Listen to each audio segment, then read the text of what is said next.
برادران ملت اسلامی، السلام علیکم ورحمۃ اللہ وبرکاتہ۔ الحمد للہ الحنان المنان الذي خلق الانسان وعلمه البيان، والصلاة والسلام على رسوله سید الانس والجان وعلى آلہ واصحابہ ذوی الخیر والاحسان، اما بعد فاعوذ باللہ من الشیطان الرجیم، بسم اللہ الرحمن الرحیم۔ وجاہدوا فی اللہ حق جہادہ هو اجتباکم وما جعل علیکم فی الدین من حرج الی آخر هذه الآیہ، صدق اللہ مولانا العظیم۔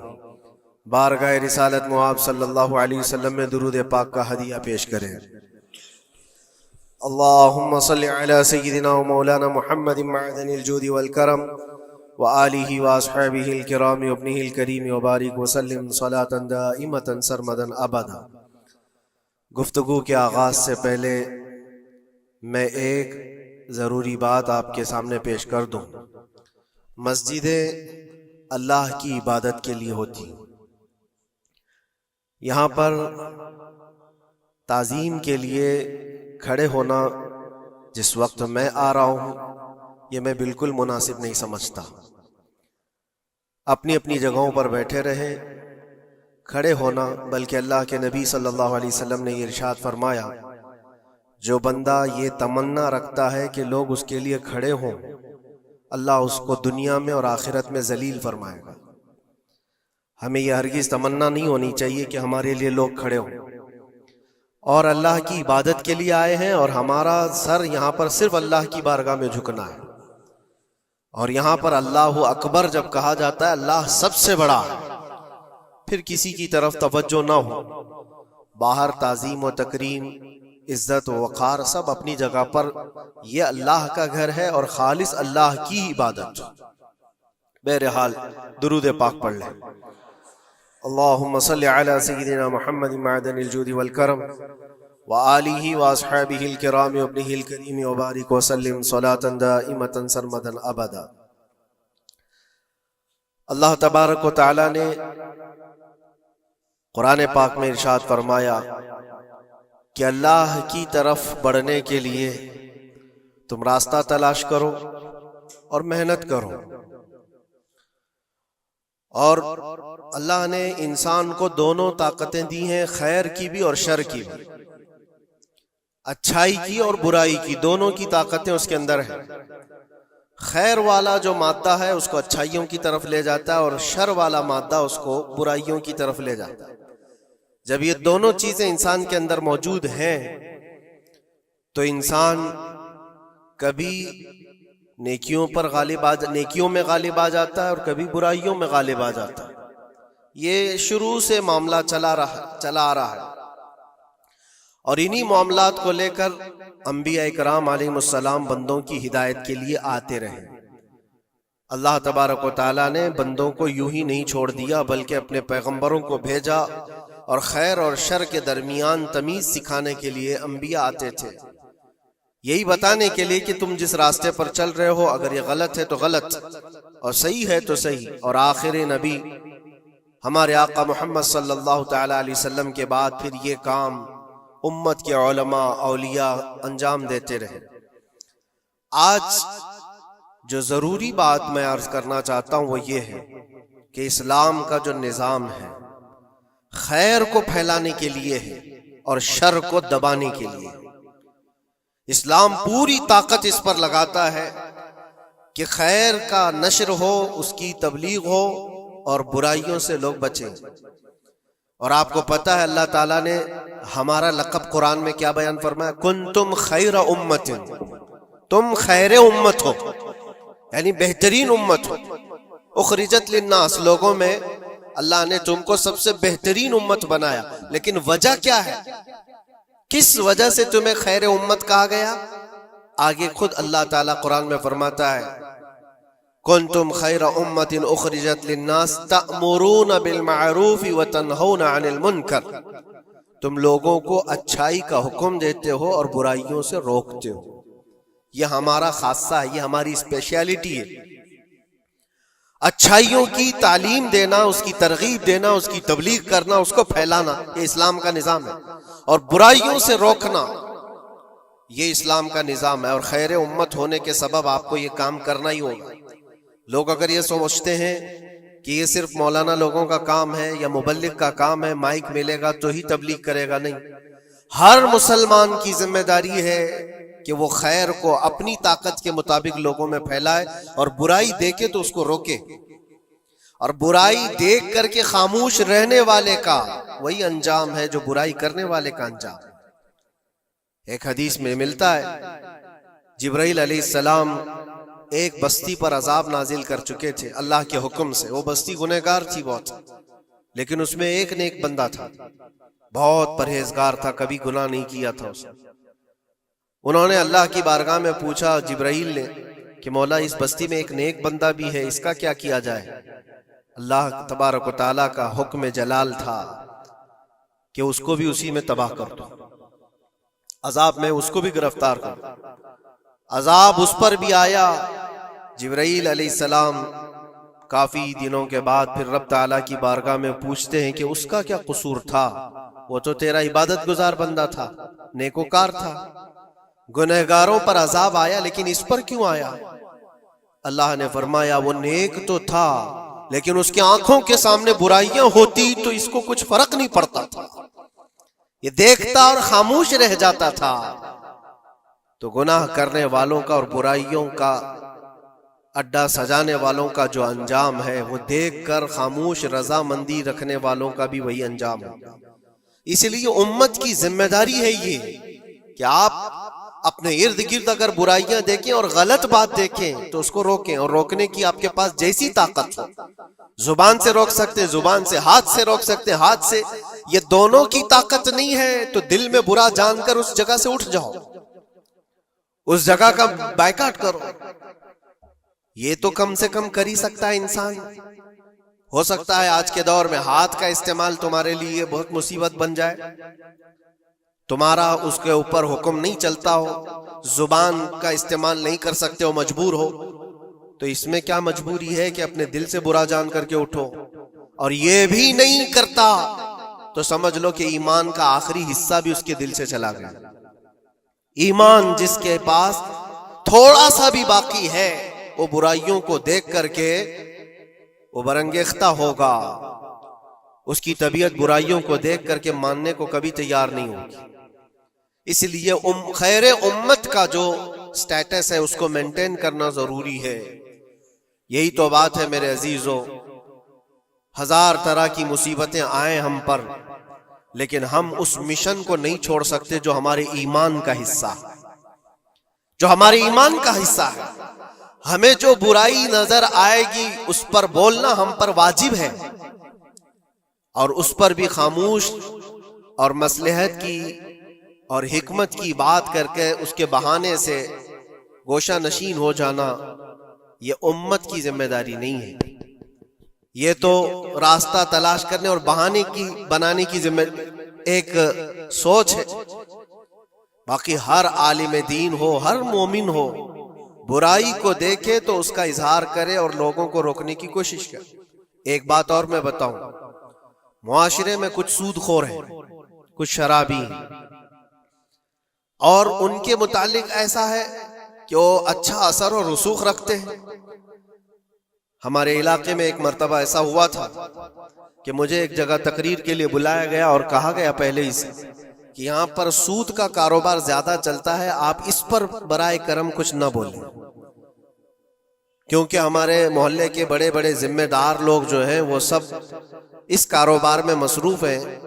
آپ سود پر کچھ نہ بولیں، باقی آپ کی ہر تقریر سننے کو تیار ہے. میں نے اس دن قسم کھا لی پورا 1 گھنٹہ سود پر ہی میں نے بیان کیا. نہیں بلانا اس کے بعد نہ بلاؤ، لیکن ہم سمجھوتا اس بات پر نہیں کرتے کہ تمہاری طبیعت دیکھ کر کے بات کریں، ہم رسول اللہ کی شریعت دیکھ کر بات کریں. ایک عالم دین کا یہ حق ہے کہ وہ برائی کو دیکھے تو اس کا اظہار کر کے منع کرے.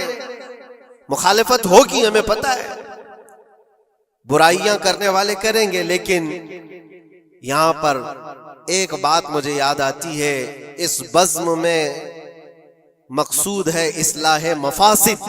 نشتر جو لگاتا ہے وہ دشمن نہیں ہوتا. ڈاکٹر تمہاری پھوڑی کو اگر کاٹتا ہے چاقو سے تو وہ قاتل نہیں ہے، وہ کلر نہیں ہے، وہ تمہارے جسم سے پھوڑی کو کاٹ رہا ہے، وہ ناسور کو نکال رہا ہے. تمہارے اندر برائی کو اگر ہم روک رہے ہیں، برا تھوڑی دیر کے لیے لگے گا. اسی لیے میں اکثر ایک جملہ کہتا ہوں، بخار کی دوا کڑوی ہوتی ہے، نگل لو تو فائدہ ہے. ظاہر سی بات ہے تمہارے اندر کچھ برائیاں ہیں، اگر ہم نے اس کو کہا، انگلی رکھی، تو ہو سکتا ہے آپ ہم کو علماء کی فہرست سے ہی ہٹا دیں گے، کہیں گے یہ مولانا ہی نہیں ہے، یہ عالم ہی نہیں ہے، کیونکہ طبیعت جلدی کسی کو ایکسپٹ نہیں کرتی.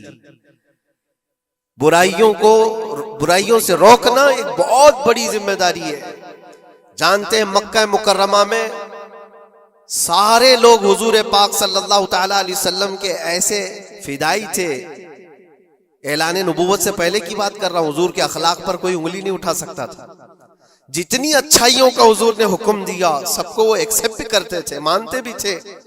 لیکن جہاں برائیوں کے لیے روکا کہ یہ غلط ہے، اس کو ایکسپٹ کرنے کو طبیعت نہیں مانتی. اتنے سالوں سے ہم کرتے آ رہے ہیں، ابھی آپ آ کر روک رہے ہیں، یہی تو دشمنی شروع ہوئی. اور ہم یہاں پر اسی بات کے لیے کہتے ہیں کہ یہ اللہ کے نبی صلی اللہ تعالی علیہ وسلم کے فرامین کے مطابق اور قرآن کے مطابق ایک بڑا جہاد ہے. برائیوں سے لوگوں کو بچانا، روکنا اور اپنے نفس کو بچانا، یہی جہاد جس کے متعلق حدیث پاک میں ملتا ہے، رجعنا من الجہاد الاصغر الى الجہاد الاکبر.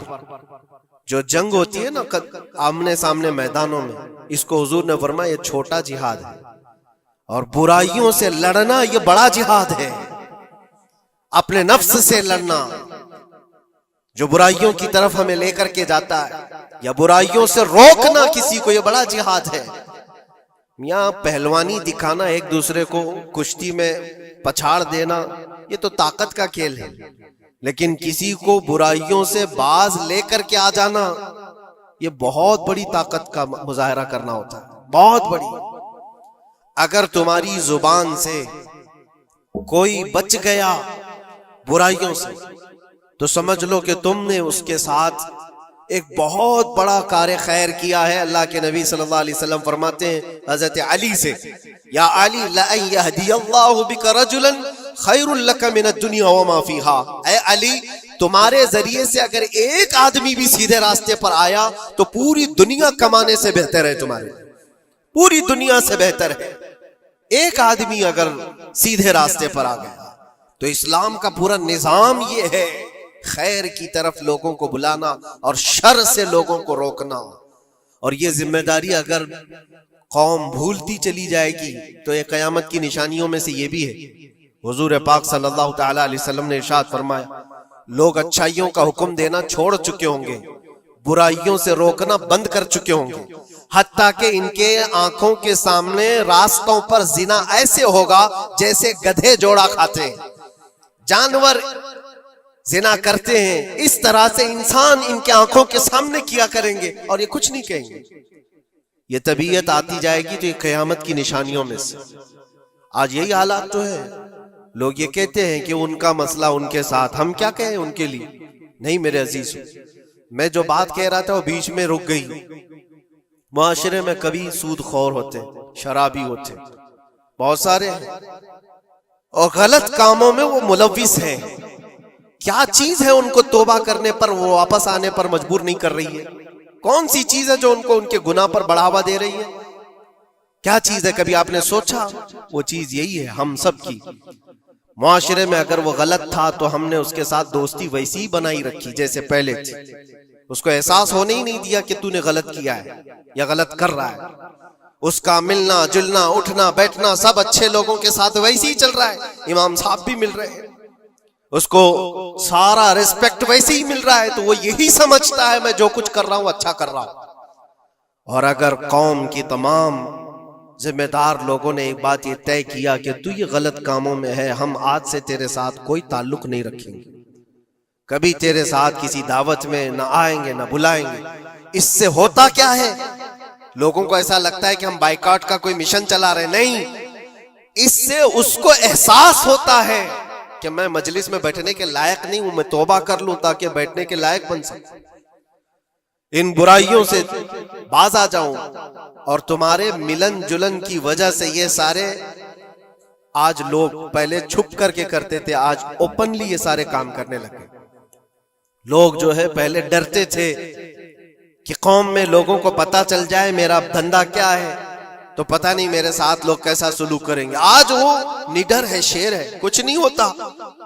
آج لوگ جس کے پاس پیسہ زیادہ ہے اس کی عزت کرتے ہیں، اس کے ساتھ سانٹ گانٹ ویسی ہوتی ہے، سب اچھے لوگ بھی اس کے یہاں آتے ہیں جاتے ہیں، سب ہوتا ہے۔ عزیزان گرامی وقار، برائیوں سے روکنے کا نظام جو ہمارا ختم ہوتا جا رہا ہے، یہ قیامت کی بڑی نشانیوں میں سے۔ آج آپ کی اور ہماری ذمہ داری اتنی تو ہے کہ ان محفلوں سے اپنے آپ کو دور کر لو جہاں یہ سارے کام ہو رہے ہیں۔ غلط جو بھی ہے اس کو تمہارا دماغ خود ہی پہچانتا ہے غلط کیا ہے۔ اللہ تعالیٰ نے اتنی ہدایت ہر بندے کو عطا کی، ہر بندے کو۔ اللہ نے قرآن میں فرمایا الم نجعل لہ عینین ولسانا وشفتین وہدیناہ النجدین، ہم نے دو چیزیں ایسی نہیں دی ہیں تمہیں جو خیر اور شر کو پہچانتی ہیں۔ ہر انسان، آپ کو کسی نے بتایا نہیں کہ آگ گرم ہوتی ہے، بچپن سے بتایا نہیں جاتا ہے، انسان اپنی خود تجربات سے یا دیکھ دیکھ کر کے سمجھتا ہے، وہ آگ میں ہاتھ ڈالتا نہیں ہے۔ کیا اس کی کوئی ٹریننگ دی گئی ہے بچپن سے کہ آگ میں ہاتھ ڈالنا نہیں چاہیے؟ تمہاری طبیعت نے خود ہی فیصلہ کیا ہے کہ یہ جلاتی ہے چیز، یہ گرم ہے، یہ نقصان دہ ہے۔ تو یہ ہدایت اللہ نے ہر بندے کو عطا کی ہے۔ کیا آپ نے اپنے بچوں کو یا آپ کو کسی نے بچپن سے سکھایا ہے کہ جو گندگی ہے، جو غلاظت ہے، پخانا ہو، گوبر ہو، یہ نہیں کھایا جاتا؟ یہ چیزیں سکھائی نہیں جاتی، انسان کی طبیعت میں ہے کہ اس کو ایکسپٹ نہیں کرتی طبیعت، دماغ خود ہی کہتا ہے یہ گندی ہے، یہ بری ہے۔ تو اتنی ہدایت تو اللہ کی طرف سے ہے خیر اور شر کو پہچاننے کی، اور کچھ ایسی باریکیاں ہیں جس کو علماء بیان کرتے ہیں یہ برا ہے اور یہ اچھا ہے۔ عزیزان گرامی وقار، آج امت کی یہ بہت بڑی ذمہ داری ہے جس کو فراموش کیا جا رہا ہے۔ اس ذمہ داری کو ایسا نہیں ہے کہ صرف علماء نبھائیں گے، عوام الناس کو بھی اس ذمہ داری پر آنا چاہیے۔ آواز ہر برائی کے خلاف اٹھاؤ، اور یہاں تک کہ اس پر اگر تمہاری موت بھی آتی ہے تو وہ شہادت کی موت ہے، وہ شہادت کی موت ہے۔ برائیوں سے روکتے ہوئے اگر کوئی قتل ہو گیا یا اگر کوئی دنیا سے انتقال کر گیا تو اس کی موت کو شہادت کی موت قرار دیا گیا ہے۔ یہاں تک کہ ایک حدیث میں یہ بھی ملتا ہے کہ کوئی بندہ حضور پاک صلی اللہ تعالی علیہ وسلم کے بتائے ہوئے تعلیمات کو لوگوں تک پہنچانے کا سفر کر رہا تھا، لوگوں کو اچھائیوں کا حکم دینے کا سفر کر رہا تھا، برائیوں سے روکنے کا سفر کر رہا تھا، اس دوران اس کا انتقال ہو گیا تو حضور فرماتے ہیں اس کا درجہ نبیوں اور شہیدوں کے بیچ میں ہوگا قیامت کے دن، اس کو درمیانی حصے میں رکھا جائے گا نبیوں اور شہیدوں کے بیچ میں، کیونکہ ایک بہت بڑی ذمہ داری اٹھا کر چل رہا ہے وہ، بہت بڑی ذمہ داری۔ اب یہ ضروری نہیں آج مجھے یہ مائک ملا یا کوئی بہت بڑا پلیٹ فارم ملا جو مجھے لوگ سن رہے ہیں، ہماری ذمہ داری بڑی ہے۔ آپ کو آپ کے گھر کے بچے سن رہے ہیں، آپ کسی جگہ پر مینیجر ہیں تو آپ کے ماتحت رہنے والے جو کام کرنے والے ہیں وہ آپ کو سن رہے ہیں۔ کلکم مسئول عن رعیتہ، یہ حدیث پاک میں، تم میں سے ہر کوئی ذمہ دار ہے اپنے ماتحت رہنے والوں کا، تو ان کو روکنا تمہاری ذمہ داری ہے۔ اگر پوری دنیا کو نہیں روک سکتے، پورے محلے کو نہیں روک سکتے، اپنے ماتحت رہنے والوں کو تو روک سکتے ہو، اپنی اولاد کو، اپنے آس پاس والوں کو جو تمہاری بات ایکسپٹ کر سکتے ہیں ان کو تو روکو، ان کو برائیوں سے روکنا ہی تمہاری ذمہ داری ہے۔ معاشرے کا نظام جو آج ڈس بیلنس ہے اس کی ایک بڑی وجہ یہ ہے کہ ہم نے اس ذمہ داری کو چھوڑ دیا ہے۔ ہوتا کیا ہے میں آپ کو بتاؤں، کچھ گھروں سے ہمیں یہ شکایت ملی، بچے ایسے ہو گئے ویسے ہو گئے، ماں کو الٹا کہہ رہے ہیں، باپ کو گالیاں دے رہے ہیں، آج یہ اپنی مرضی کی چلا رہے ہیں، فلاں ہیں وہ ہے۔ کب تمہیں یہ ہوش آ رہا ہے؟ جب وہ 20-25 سال کے ہو گئے،